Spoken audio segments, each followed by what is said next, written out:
আসসালামু আলাইকুম। বাংলার সংবাদে সবাইকে স্বাগত জানাচ্ছি। আমি নাইম ফাথুম মুবিন। সংবাদ শিরোনাম। বাংলাদেশের সর্বশেষ গুরুত্বপূর্ণ আপডেট সংবাদে আপনাকে স্বাগত। শুরুতেই সংবাদ শিরোনাম, পরে বিস্তারিত। প্রথমেই জানিয়ে দেব, প্রস্তাবিত বাজেটে বাড়ছে যেসব পণ্যের দাম। জাতীয় সংসদে দেশের ইতিহাসে সবচেয়ে বড় মেগা বাজেট পেশ করছে অর্থমন্ত্রী আমির খসরু মাহমুদ চৌধুরী। 2026-27 অর্থবছরের প্রস্তাবিত বাজেটে দেশীয় শিল্পকে সুরক্ষা এবং জনস্বার্থ রক্ষা এবং পরিবেশ বান্ধব পণ্যের ব্যবহার উৎসাহিত করতে বেশ কয়েকটি পণ্যের উপর শুল্ক কর বাড়ানো হয়েছে। এর ফলে এসব পণ্যের আমদানি ব্যয় এবং বাজার মূল্য বাড়তে পারে। প্রস্তাবিত বাজেট অনুযায়ী যেসব পণ্যের দাম বাড়বে সেগুলোর মধ্যে রয়েছে কাজু বাদাম, আমদানিকৃত পাঙ্গাস ফিলেট, সিগারেট, নিকোটিন সহ আরও অনেক পণ্যের দাম। এ বিষয়ে খুবই গুরুত্বপূর্ণ সংবাদ জানাবো, সঙ্গেই থাকুন। এরপর জানাবো বাজেট 2026-27 দাম কমবে যেসব পণ্যের। নতুন অর্থ বছরের জন্য যেসব পণ্যের দাম কমবে এর মধ্যে রয়েছে শিশু খাদ্য, খেজুর, ওটস, গুঁড়া দুধ, ফ্রুট ব্যাগ, বিদেশি lipstick, lotion, face cream, face wash, স্বর্ণ, মশলা, সার, কীটনাশক, বালাইনাশক, এসি ফ্রিজ ইত্যাদি এসব পণ্যের দাম বাংলাদেশে কমবে। এ বিষয়ে খুবই গুরুত্বপূর্ণ সংবাদ জানাবো, সঙ্গেই থাকুন। এদিকে কন্টেন্ট ক্রিয়েটর এবং ফ্রিল্যান্সারদের জন্য ভ্যাট অব্যাহতির প্রস্তাব সুবিধা পাবে স্টার্ট আপও। 2026-27 অর্থবছরের জন্য 9,38,000 কোটি টাকার বাজেট উপস্থাপন করছে বিএনপির সরকারের অর্থমন্ত্রী আমির খসরু মাহমুদ চৌধুরী। ত্রয়োদশ জাতীয় সংসদ নির্বাচনে জিতে বিএনপি সরকার গঠন করার পর এটাই প্রথম বাজেট। আজ বেলা 3টায় জাতীয় সংসদে তিনি 2025-26 অর্থবছরে বাজেট উপস্থাপন শুরু করেন। জানাবো, ইসলামী অর্থনীতির মডেল ধ্বংসের চেষ্টা চলছে বললেন মোহাম্মদ শাহজাহান। জামাতের কেন্দ্রীয় সহকারী সেক্রেটারি জেনারেল মোহাম্মদ শাহজাহান জানিয়েছেন যে একটি ব্যাংক নয়, শুধু বিশ্ব ইসলামী অর্থনীতির মডেল ধ্বংস করার চেষ্টা করছে বিএনপি। তাদের এই সন্ত্রাসী কার্যক্রম আমরা কখনোই মেনে নেব না। এবং সর্বশেষ জানাবো, ঈদগাঁওয়ে 5,000 পিস ইয়াবাসহ 3 মাদক কারবারি গ্রেপ্তার। কক্সবাজারের ঈদগাঁও থানা পুলিশের বিশেষ অভিযানে 6,000 পিস ইয়াবা ট্যাবলেট সহ 3 মাদক কারবারি গ্রেপ্তার ও বহনে জড়িত একটি টমটম জব্দ করা হয়েছে। আজ ভোরের রাতে উপজেলা জালালাবাদ ইউনিয়নের পূর্ব লরাবাগ এলাকায় এই অভিযান পরিচালিত হয়। প্রিয় দর্শক, এতক্ষণ শুনছিলেন সংবাদ শিরোনাম, এবারে বিস্তারিত। তবে তার আগে বন্ধুরা, অনুরোধ থাকবে এই সংবাদটিতে একটি লাইক দিন। এই চ্যানেলে আপনি নতুন হয়ে থাকলে আমাদের সংবাদটি দেখতে দেখতে চ্যানেলটি সাবস্ক্রাইব করে রাখুন। কমেন্ট করে বন্ধুরা আপনার মূল্যবান মতামত জানিয়ে দিন আপনি বিশ্বের কোন দেশ থেকে বা বাংলাদেশের কোন স্থান থেকে আমাদের সংবাদটি দেখছেন এবং শুনছেন। আর বন্ধুরা, সংবাদটি আপনার সোশ্যাল মিডিয়া ফেসবুকে শেয়ার করে বন্ধুদেরও দেখার সুযোগ করে দিন। গাজা যুদ্ধে আপনি যদি নিরীহ ফিলিস্তিনিদের ভালোবেসে থাকেন বন্ধুরা, কমেন্ট বক্সে ইয়েস লিখে পুরো বিশ্বকে জানিয়ে দিন। এবারে বিস্তারিত। বাজেটে যেসব পণ্যের দাম বাড়ল। জাতীয় সংসদে দেশের ইতিহাসে সবথেকে বড় বা মেগা বাজেট পেশ করেছে অর্থমন্ত্রী আমির খসরু। 2026-27 অর্থবছরে প্রস্তাবিত বাজেটে দেশীয় শিল্পকে সুরক্ষা, জনস্বাস্থ্য রক্ষা এবং পরিবেশ বান্ধব পণ্যের ব্যবহার উৎসাহিত করতে দেশে কয়েকটি পণ্যের উপর শুল্ক ও কর বৃদ্ধি করা হয়েছে। এর ফলে এসব পণ্যের আমদানি ব্যয় ও বাজার মূল্য বাড়তে পারে। প্রস্তাবিত বাজেট অনুযায়ী যেসব পণ্যের দাম বাড়বে সেগুলোর মধ্যে রয়েছে কাজু বাদাম, আমদানিকৃত পাঙ্গাস fillet, cigarette, nicotine pouch, heated tobacco, 1200 থেকে 1600 সিসি ক্ষমতার পেট্রোল ও ডিজেল চালিত গাড়ি, আমদানিকৃত ওয়াশিং মেশিন, জিপসাম বোর্ড ও শীট, কপার টিউব, কপারের তার, কোল্ড রোল্ড কয়েল ও শীট, পিভিসি ও PET resin, maize, starch, polyester, staple fibre এবং বিভিন্ন শিল্পপণ্য। বাজেটের প্রক্রিয়াজাতকরণ কাজু বাদামের আমদানি শুল্ক 1% থেকে বাড়িয়ে 25% করা হয়েছে। প্রক্রিয়াজাত কাজু বাদামের শুল্ক 5% থেকে বাড়িয়ে 25% করার প্রস্তাব করা হয়েছে। এতে আমদানি নির্ভর কাজু বাদামের বাজারে দাম ব্যাপক আকারে বেড়ে যেতে পারে। দেশীয় পণ্য প্রক্রিয়াজাতকরণ শিল্পকে সুরক্ষা দিতে আমদানিকৃত পাঙ্গাস মাছের ফিলেটের উপর নতুন করে 20% সম্পূরক শুল্ক আরোপের প্রস্তাব করা হয়েছে। এর ফলে পণ্যের দাম আরও বাড়তে পারে। তামাকজাত পণ্যের উপর নতুন দাম নির্ধারণ করা হয়েছে। নিকোটিন পাউচে 40% এবং হিটেড টোবাকো পণ্যে 67% সম্পূরক শুল্ক আরোপের প্রস্তাব করা হয়েছে। ফলে এসব পণ্যের দাম বৃদ্ধি পাবে। পরিবেশ দূষণ কমানো লক্ষ্যে 1200 থেকে 1600 সিসি ক্ষমতার ইন্টারনাল কম্বিনেশন বা ইঞ্জিন চালিত গাড়ির মোট কারভার 132.36% থেকে বাড়িয়ে 155.67% উন্নীত করা হয়েছে। দেশীয় শিল্পকে সুরক্ষা দিতে এবার নতুন নতুন উদ্যোগ নেওয়া হয়েছে।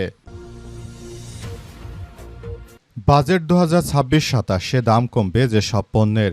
নতুন অর্থবছরে 9,38,000 কোটি টাকার বাজেট উপস্থাপন করেছে অর্থমন্ত্রী আমির খসরু। আজ বেলা 3টায় জাতীয় সংসদে তিনি 2026-27 অর্থবছরের বাজেট উপস্থাপন শুরু করেন। ত্রয়োদশ জাতীয় সংসদ নির্বাচনে জিতে বিএনপি সরকার গঠন করার পরে এটাই প্রথম বাজেট। 2026-27 অর্থবছরে বাজেটের দাম কমবে যেসব খাবারের। এর মধ্যে রয়েছে শিশু খাদ্য, খেজুর, ওটস, গুঁড়া দুধ, ফুড ব্যাগ, বিদেশি lipstick, lotion, face cream, face wash, স্বর্ণ, মশলা, সার, কীটনাশক, বালাইনাশক, এসি ফ্রিজ এর কম্প্রেসর, দেশীয় মোবাইল ফোন, দেশীয় ওয়াশিং মেশিন, ইলেকট্রনিক ও মাইক্রোওভেন, কফি মেশিন, সেলাই মেশিন, কম্পিউটার, ল্যাপটপ, ডেস্কটপ, ওষুধ তৈরির কাঁচামাল, কিডনি ডায়ালাইসিস ফিল্টার। এর আগে বৃহস্পতিবার জাতীয় সংসদ ভবনে মন্ত্রিসভা কক্ষে প্রধানমন্ত্রী তারেক রহমানের সভাপতিত্বে অনুষ্ঠিত মন্ত্রিসভার বিশেষ সভার বৈঠকে 2026-27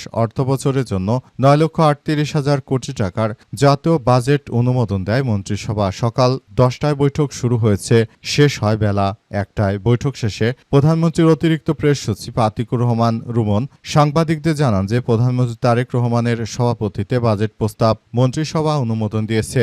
অর্থ বিলে রাষ্ট্রপতি শাহাবুদ্দিন চুপ্পুর স্বাক্ষরের পর আজ বেলা 3টায় অর্থমন্ত্রী আমির খসরু মাহমুদ চৌধুরী বিষয়টি আসলে তিনি করতে চলেছেন বলে এমন তথ্য নিশ্চিত করা হয়েছে।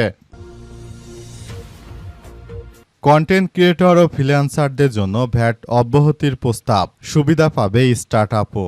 2026-27 অর্থবছরের জন্য 9,38,000 কোটি টাকার বাজেট উপস্থাপন করেছে বিএনপির সরকারের অর্থমন্ত্রী আমির খসরু মাহমুদ চৌধুরী। ত্রয়োদশ জাতীয় সংসদ নির্বাচনে জিতে বিএনপি সরকার গঠন করার পর এটাই প্রথম বাজেট। আজ বেলা 3টায় জাতীয় সংসদে তিনি 2025-26 অর্থবছরের বাজেট উপস্থাপন শুরু করেছেন।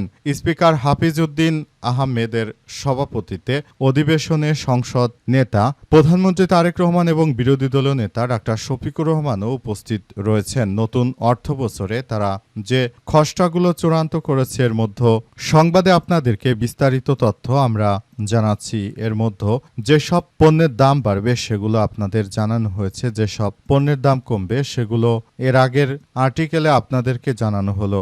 আর বিশেষ করে যারা নতুন স্টার্টআপ করবে তাদের জন্য সরকার ব্যাপক সুবিধা আনতে চলেছে। যারা নতুন স্টার্টআপ নিয়ে আসবে তাদের জন্য দেশে অনেক ব্যাপক কর্মসংস্থানের সৃষ্টি যারা করতে পারবে তাদেরকে সরকারের পক্ষ থেকে বিনা জমানতে ঋণ দেওয়া হবে। পাশাপাশি তাদের জন্য ব্যাপক কার্যক্রম হাতে নিয়েছে বর্তমান বিএনপির সরকার। বিএনপি মনে করে বর্তমান যদি এটা এভাবে চলতে থাকে তাহলে ভবিষ্যতে এটি আরও ব্যাপক আকার ধারণ করবে এবং বাংলাদেশের জন্য এটি আরও বড় ধরনের কোনো কার্যক্রমের দিকে সুফল বয়ে আনবে বলে এমন তথ্যই বিএনপির পক্ষ থেকে মনে করা হচ্ছে এবং এগুলো নিয়ে তাই তারা ব্যাপক কার্যক্রম চালাচ্ছে। বিএনপি মনে করে আগামী জাতীয় সংসদ নির্বাচনের আগে তারা দেশটাকে আবার সুন্দর করে গড়তে চায়। বিএনপি বলছে যে তারা যখনই ক্ষমতায় এসেছে তখনই কিন্তু দেশের যে অর্থনৈতিক অবস্থা সেটি আসলে সবার জন্য খুবই বড় ধরনের এক বিষয়ের দিকে অগ্রগতি হচ্ছে। দেশটা সুন্দরভাবে পরিচালিত হোক সেই প্রত্যাশা রয়েছে। এজন্য বিএনপি এখন থেকেই ব্যাপক আকারে প্রস্তুতি গ্রহণ করছে। তারা আসলে এই বিষয়গুলো নিয়ে খুবই সিরিয়াস এবং তারা যারা আইটি সেক্টর থেকে আয় করছে তাদের জন্য ভ্যাট বা কর অব্যাহতি এই জাতীয় সংসদের বাজেটে পেশ করেছে। ইসলামী অর্থনীতির মডেল ধ্বংসের চেষ্টা চলছে বললেন মোহাম্মদ শাহজাহান। জামাতের কেন্দ্রীয় সহকারী সেক্রেটারি জেনারেল মোহাম্মদ শাহজাহান জানিয়েছেন যে একটি ব্যাংক নয়, শুধু বিশ্ব ইসলামী অর্থনীতি ধ্বংসের চেষ্টা চলছে। ইসলামী ব্যাংক দখল করে পুরনো দখলদারদের হাতে তুলে দেওয়ার যে অপচেষ্টা চলছে সেটি হতে দেওয়া হবে না। আগের মতো ইসলামী ব্যাংকের গ্রাহকরা বসে থাকবে না, তারা তাদের আমানত ইসলামী অর্থনীতির মডেল রক্ষায় এগিয়ে আসবে বলে উল্লেখ করা হয়েছে।